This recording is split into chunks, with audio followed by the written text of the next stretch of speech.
Snake? Why? Those voices. Jinpei 7, unless I'm mistaken. Where are the others? Are they elsewhere? Of course, there was no reason Snake would have known anything about where anyone else would be. Jinpei and 7 looked at one another. There was a great deal he needed to know, but...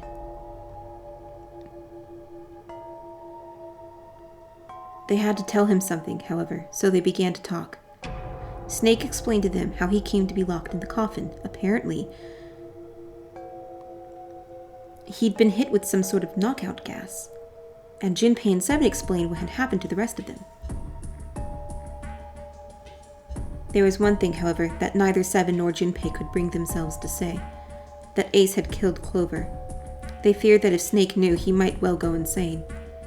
They decided as much by look the moment Snake had climbed out of the coffin. Snake's story explained frustratingly little. Zero's true identity was a mystery, as were his intentions. Why had Zero put Guy X in Snake's clothes? If Zero had left a note for them to play the nunnery game had been played 9 years before, was there some connection? Jinpei put the question to Snake. His answer was less than illuminating. What are you talking about? I apologize, but I have no idea what you're saying. It seemed as though Snake was perhaps not being entirely honest, but that knowledge did Jinpei and 7 little good. No matter how many times they asked, he insisted that he knew nothing. It was becoming clear that Snake wouldn't give in, and every second they spent asking him was a second wasted. Their time limit was fast approaching. Snake's release from the coffin had changed nothing. They still needed to follow Ace as quickly as possible. However, they stood in silence, the overpowering atmosphere of the chapel almost stifling. Jinpei, 7, and Snake simply stood at a loss for what they should do next. What do we do now? He glanced over at Snake's wrist. Sure enough, he could see the 2 on the bracelet on Snake's wrist. The 3 of us can't make a digital root of 9. Yeah, we just get 5. We're stuck here then. Oh, hey, I just remembered something. 7 began patting his pockets as if he were checking to see if any of them held anything. What? What is it? I found something earlier. What did you find? This. He'd finally found the pocket he wanted, and his hand dove into it. 7 pulled out something round and metal. A bracelet. There was no mistaking the number glowing at them from the face like a cartoon eye. 0.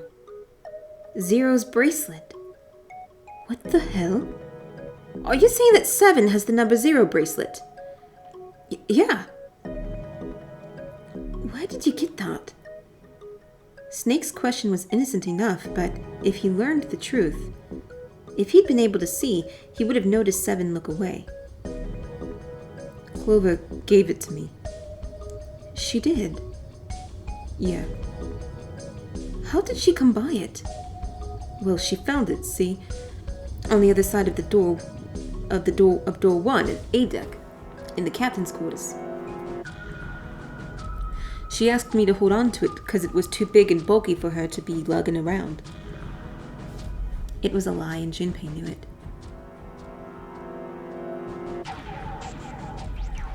I haven't actually looked at it yet. Didn't want to disturb the crime scene, you know? Basic stuff. Well, I did borrow one thing. Alright, Junpei. Been nice knowing ya. What? 7 plus 2 plus 0 equals 9. Come on, man. I'm just kidding. Still, just in case, I want to make sure the 0 bracelet gets picked up by the red. Snake, give me a hand, alright? Without waiting for a response, he started walking toward the door. Jinpei and Snake followed him, quietly. Before long, they found themselves in front of the larger of the 2 doors. 7 and Snake put their palms on the red. Once they'd done that, 7 put the number 0 bracelet on the scanner panel as well.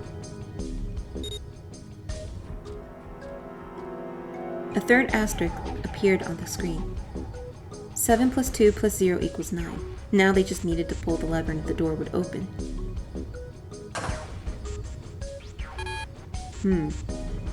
Why isn't it opening?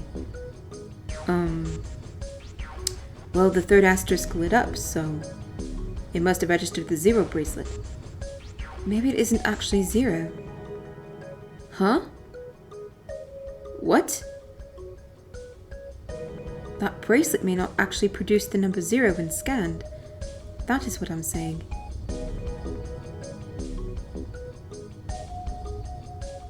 Why don't we try a few different combinations? Perhaps we can determine what number that bracelet actually contains. Everyone agreed. The first combination they tried was Snake, Junpei, and the mysterious bracelet. Snake plus Junpei equals 2 plus 5 equals 7. If that combination worked, then the mysterious bracelet's number was 2. However,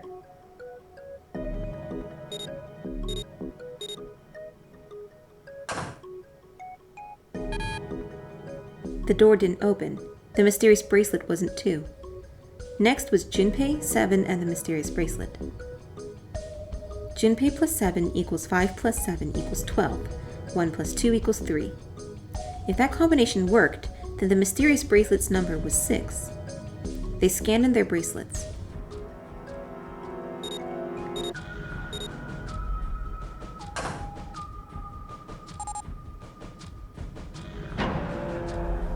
It opened. Yes, so it would seem. 7 clearly hadn't thought their experimentation would produce anything useful and looked rather confused. Snake was, as usual, calm and smug. The door slid closed. Junpei's forehead furrowed as he thought. That meant the number for the mysterious bracelet was 6. 5 plus 7 plus 6 equals 18. 1 plus 8 equals 9. But how could it be 6? The display on the bracelet clearly showed a 0. At any rate, we know now that the door can be opened. Let's go.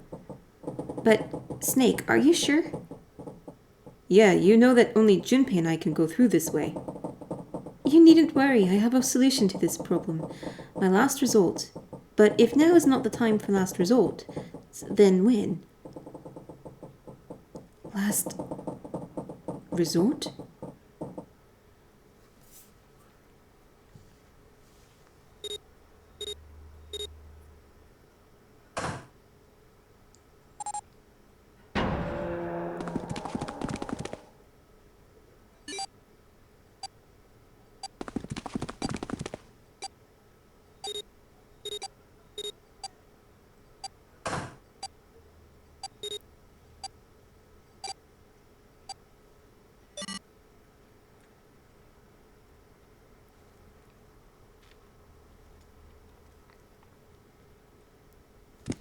Junpei, 7, and Snake ran, full tilt down a long straight hallway.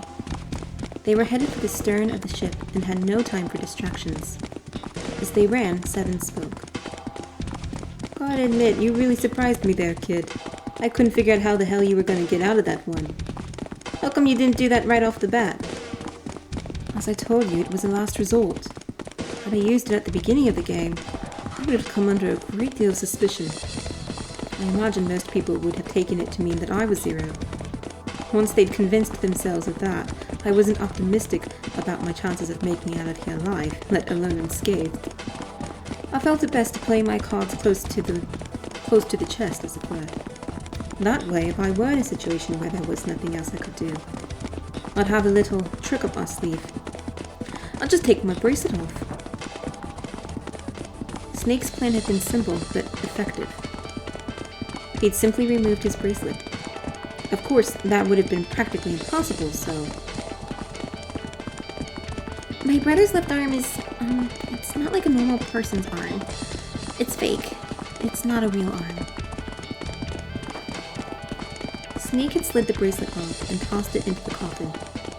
With it gone, he'd had little to fear from the numbered doors. He walked through the door easily without authenticating. He stepped out the other side unscathed and began running down the hall alongside Seven and Junpei. They kept running for a while longer and eventually came down a set of stairs leading downward on the right side of the hallway. They stopped and peered down the staircase. As far as they could tell, it went all the way to the bottom deck. There didn't seem to be any flooding. They nodded quickly to one another and jogged down the stairs. It took only a few minutes to make their way to the bottom deck. There was a single hallway in front of them, at the end of which was a single door. Junpei threw it open. Inside was a massive iron gate. A plate was fixed to the top of it. It read incinerator. Incinerator? Oh my, that doesn't sound very pleasant. Do you see 11 near the gate, perhaps? Yeah, right over here. How did you know that? Well, I'd be happy to regale you with the story. I imagine it should only take half a day or so. Ugh. Junpei grumbled, gave Snake a dirty look, and jogged over to the lever. If you pull it, the door ought to open. Got it. He pulled the lever down.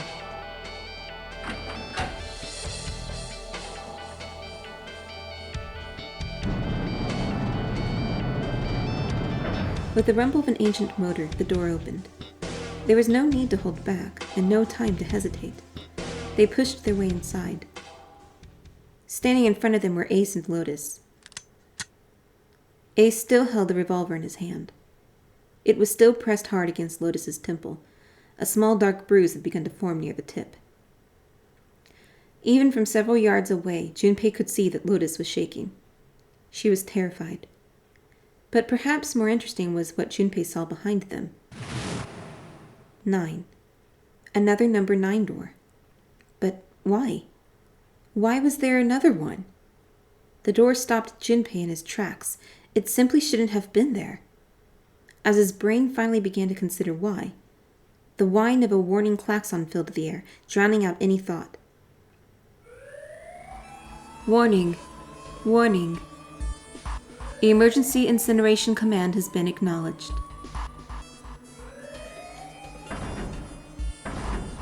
Automatic incineration will take place in 9 minutes. Please evacuate the incinerator immediately. Oh my, how exciting. You've run quite a show here, Zero. A terrifying smile twisted Ace's face. What's the matter? Too frightened to understand? Here, let me explain. It's said that the incineration system is about to activate. In 9 minutes, this room will be engulfed in flame. Huh. Who are you? You don't recognize me? I'm hurt. It's me, Snake. Snake? Ah, yes, you are alive. I'm afraid your bizarre style had me confused. I'm quite glad to see that you're alive. Ace's voice didn't change. Snake ground his teeth. If you don't mind my asking, how did you get here? Snake, Junpei, Seven, the 3 of you couldn't have opened a door with a 9. Did you use Clover's bracelet, perhaps? What? 2 plus 5 plus 7 plus 4 equals 18. 1 plus 8 equals 9. Ah, well, your reaction suggests that you did not. Hold on. Why did you think we did have Clover's bracelet? Junpei felt his chest tighten. Oh, they haven't told you. Told me what? Clearly not. Normally, I would take some time and enjoy the moment, but I'm afraid my time is at a premium just now. I'll have to make this quick. Clover. Don't do it, Ace! Keep your goddamn mouth shut! Clover. I said stop it! Don't listen to him, Snake! Junpei could feel his voice going hoarse, but Snake didn't listen to him. What happened to Clover? Ace looked at him. The corner of his mouth curled into the hook of a cruel smile. Clover died. The color left Snake's face. He shook his head weakly. No, that's not true. That's impossible. It's a lie. It has to be a lie. Oh, it's quite true. I can assure you of that. I killed her myself, you see. What? I'm sorry, did I stutter? I killed her. Snake's face twisted into a mask of rage, mottled red rising to dot his pale skin. His entire body shook. He looked to Junpei disturbingly like a demon. I would have rather she died with less suffering. A bullet in her brain, perhaps, would have been ideal. Unfortunately, that would have made quite a bit of noise. Circumstances being what they were, I was forced to settle for the knife. The one the ninth man had, do you remember? I believe I caught her just below the shoulder blade. I was rather lucky, in fact. My first thrust went right between her ribs. Her flesh was so soft. My knife slid in so easily, there was no resistance. That feeling was, I confess, I feel rather excited. It is a powerful memory. Someday, perhaps, I hope I can feel it again. Incineration will begin in 7 minutes. I'm going to kill you. Snake's words were a guttural growl, barely audible. I'm sorry, what? I'm going to kill you. Ah, so you're going to kill me. Please do. Come now, I'm waiting. Don't do it! Don't listen to him, Snake! Stop it, Giddy. Screwing with your head. Is there a problem? What are you waiting for, boy? Don't you want me to send you to join your sister? Don't, Snake! Don't do it! But Snake could no longer hear them. Snake could no longer hear anything.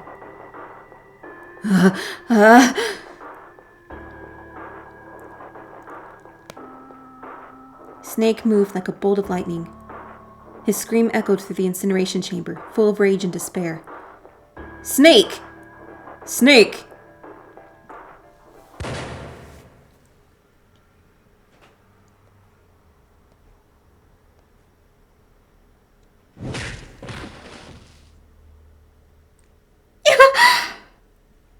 Another scream filled the room. It was Lotus. She ran across the room toward Junpei, her eyes wide with terror. Snake's ill-fated attack had loosened Ace's grip on her, and she'd made a run for it. She reached Seven and Junpei and ducked behind them. Junpei could feel her fingers on his arm, tight enough to be painful, keeping him between her and Ace. Incineration will begin in 5 minutes. Give me the woman. He raised the gun. I need her. Without her bracelet, I will be unable to open this door. 1 + 8 + 9 = 18. 1 + 8 = 9. Quickly now. I don't have time for your shenanigans. In the center of the room, Snake's body lay eerily still. He looked like a human larva, prone and vulnerable on the floor. I see. Then it would seem I have no choice. The rest of you must die as well. Fortunately, I have 5 bullets left. 1 for Junpei, another for Lotus, and the last 3 for that lump of idiotic man you call Seven. I will take Lotus's body with me and leave this room. Incineration will begin in 4 minutes. Well, it looks as though our time together is at an end. I rather enjoy playing with you. Goodbye. Junpei could see Ace's finger tighten. He could see it begin to squeeze down on the trigger. His body tensed, preparing for the catastrophic impact of hot lead against human flesh. Then it happened.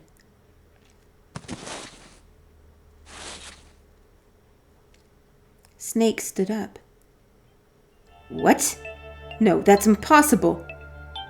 For the first time, Ace's composure broke.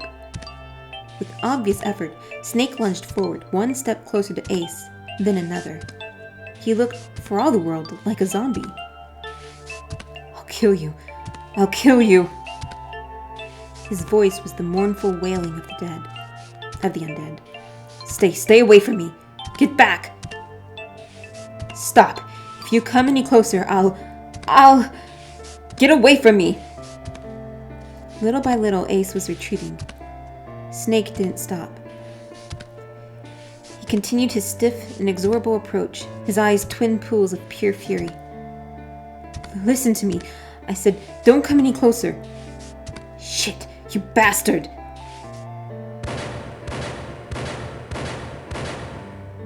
Ace's revolver leaped 5 times. 5 times, the air in the incinerator was split by the crack of a bullet. Snake's body twitched as 5 clouds of blood and torn flesh leaped into the air across his body. A fine pink mist drifted from his body and disappeared.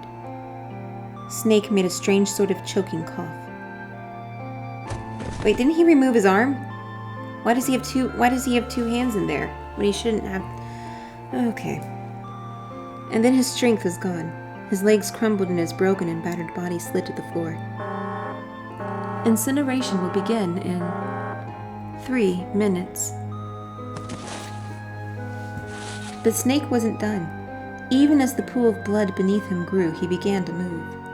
He half crawled, half slid toward Ace. One bloody arm wrapped itself around Ace's leg, and the other gripped his thigh with strength that should have been long gone. You son of a bitch! You're a monster! Get off of me! Let me go! Damn you! He kicked at Snake with his free leg, driving his foot into Snake's face, his arm, his shoulder. It made no difference. Snake refused to release him. Once a snake has ensnared its prey, rarely does it release it. This is it, Ace. We're going to burn to death together. What? Incineration will begin in 2 minutes. Damn it! Damn you! Get off! Let me go, you monster!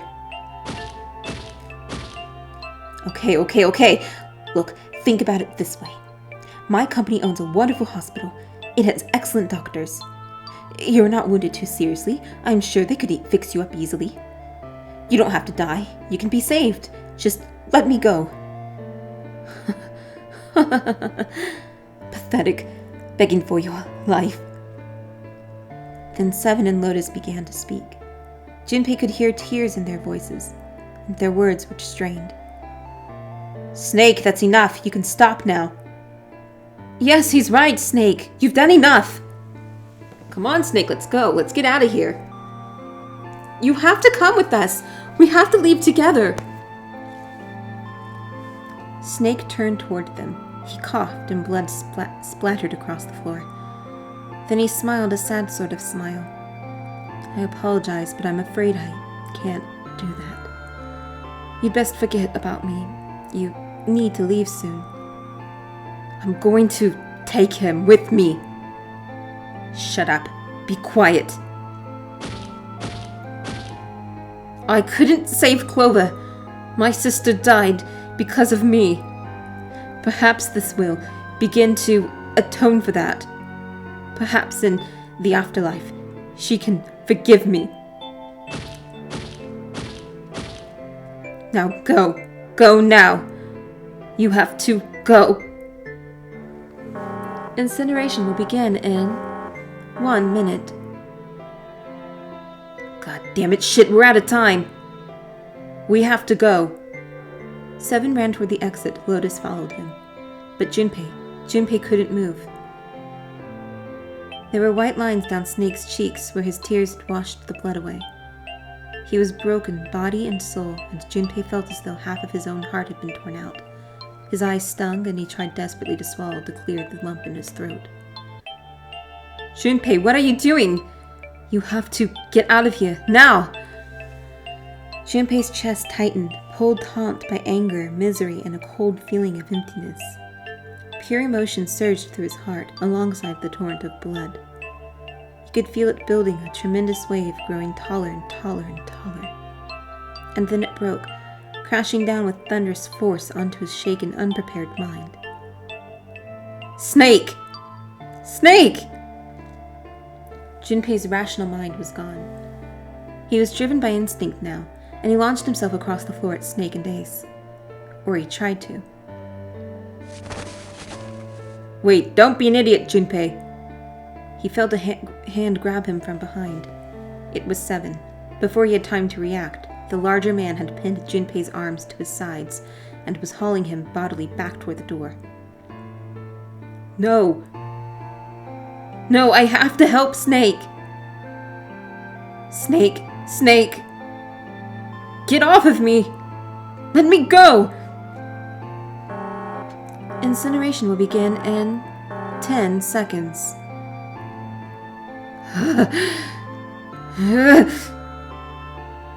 7, 6. Damn it, I don't got a choice, kid. Don't blame me for this, alright?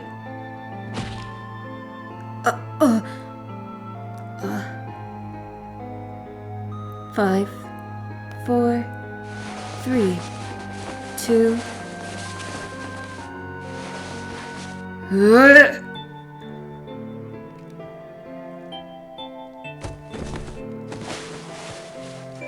One, 0.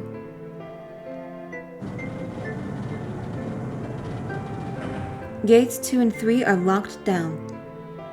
Beginning incineration. Junpei felt Seven's fist bury itself deep in his stomach, and then his legs turned to mush. Seven scooped him up in the same motion and leaped through the door. It slammed shut behind them. Junpei struggled to shaky feet. He glanced over to see Lotus only a short distance away. Junpei ran to the door. There was a small window cut into it. Inside he could see Ace and Snake. Shit! Damn you all! Why? Why? Why me? I don't deserve this. Answer me! Answer me, Zero! Why? Why? Zero! Zero!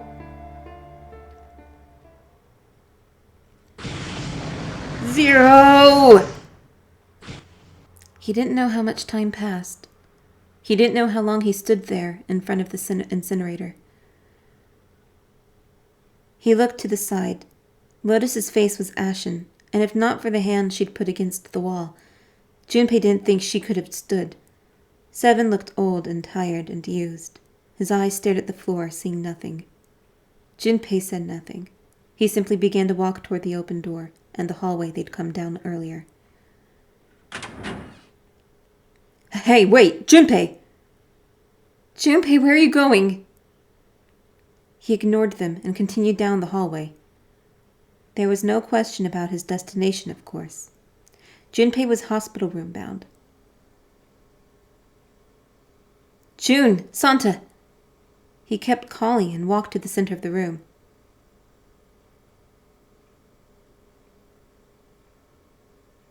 But try as he might, he couldn't find them. Damn it!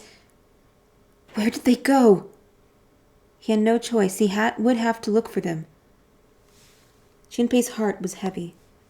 He couldn't shake the feeling, but there was a part of him that felt it would be wrong to, even if he could. With every step he took, his legs felt more and more like lead.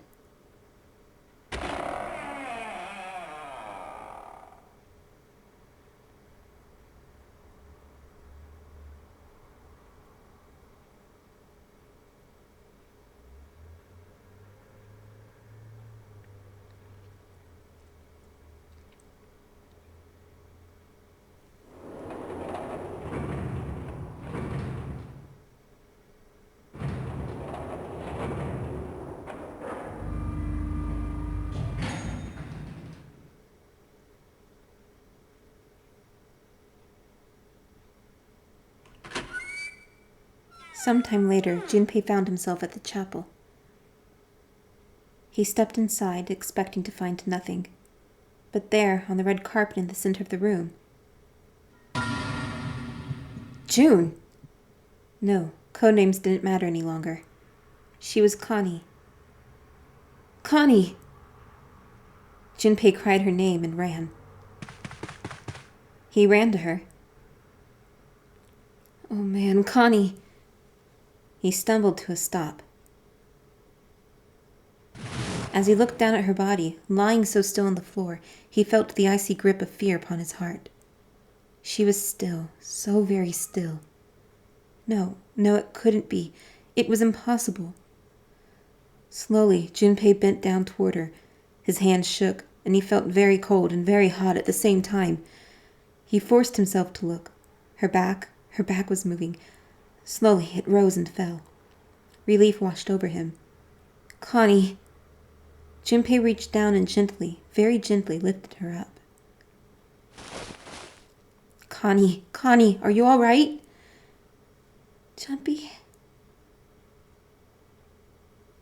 Her face was pale and her lips were dry and cracked. Her eyes were blank and cloudy. They stared straight at Junpei, but saw nothing.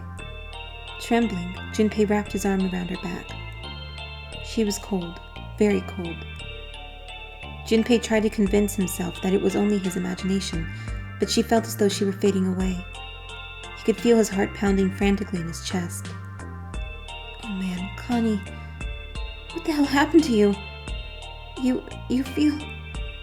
Junpei, I'm sorry. Her voice was very faint. I might not make it. No way am I gonna let you die. I'm gonna save you, I promise. Thank you, Junpei. Thank you so much for everything. I was really happy to see you again, Junpei. Really happy. Don't give me that I was crap. You're gonna see me again lots more times. You've just gotta hang on, alright, Connie? Junpei, did you know? You meant a lot to me when we were kids. I've liked you for a long time, Junpei. A really long time. Junpei's vision had gone blurry. It took him a moment to realize his eyes were filled with tears. He could feel a piercing point of heat deep in his heart, like a white-hot flame. He looked down at Akane. Game over? There was a crack of static from above his head, and a voice spoke. 0. You son of a bitch! Where are you hiding? Junpei frantically scanned the ceiling for the source of the voice.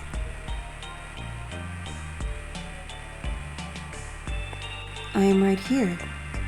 I've always been close to you. What the hell are you talking about? No matter. I will tell you again. Game over. This game has ended. No, it hasn't. I'm not gonna let it end yet. I'm gonna get out of here with Connie. You can't. That is impossible. Why? Because you chose the wrong path. The wrong path? That is correct. Your path was inevitable, however. Admit defeat. Where there is shadow, there is light. Where there is light, there is shadow. So it goes. What are you talking about? It matters not. The loser has been decided. I told you I'm not going to lose. No, you misunderstand. You haven't lost. I have lost. What? Junpei didn't have time to ponder what that meant before he heard the door slam shut behind him.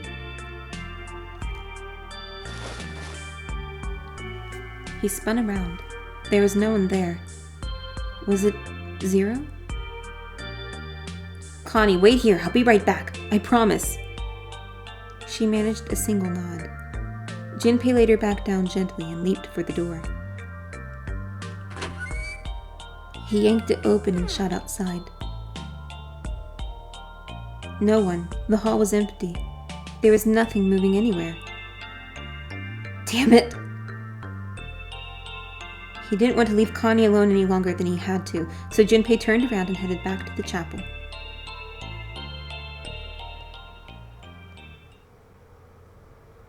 Connie? She wasn't there. She wasn't anywhere. She'd been lying there on the floor just moments before, and now she was gone. Oh God. No. Where is she? Connie. Connie. Connie. Connie! His cry split the heavens themselves. He screamed until his voice gave out. Then he screamed some more. But there was nothing. No answer. His voice faded away, and all that remained was cold, unfeeling silence. That was when he noticed it. A strange smell, one he'd smelled before.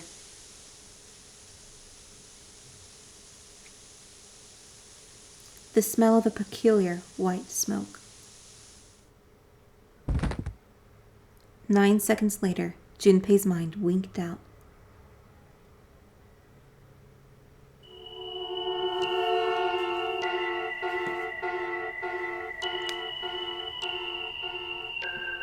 Okay, seemed like that was the safe ending.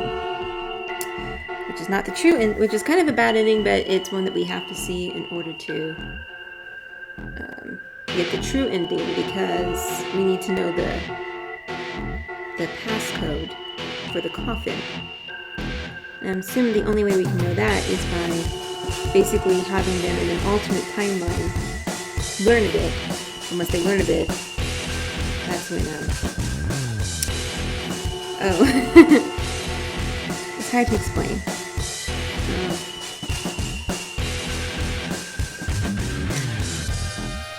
Hold on, I'm kind of see if I can.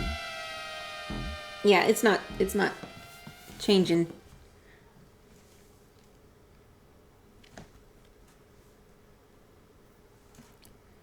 Here we go.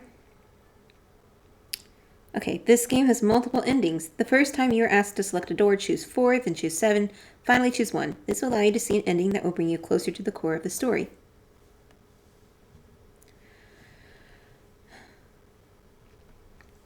So that's considered ending 4. I think the official title is...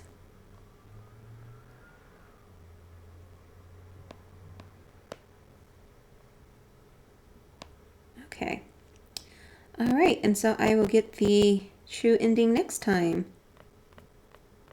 And then after that, try to get the bad endings, but I'll also be probably moving on to Virtue's Last Reward at that time as well.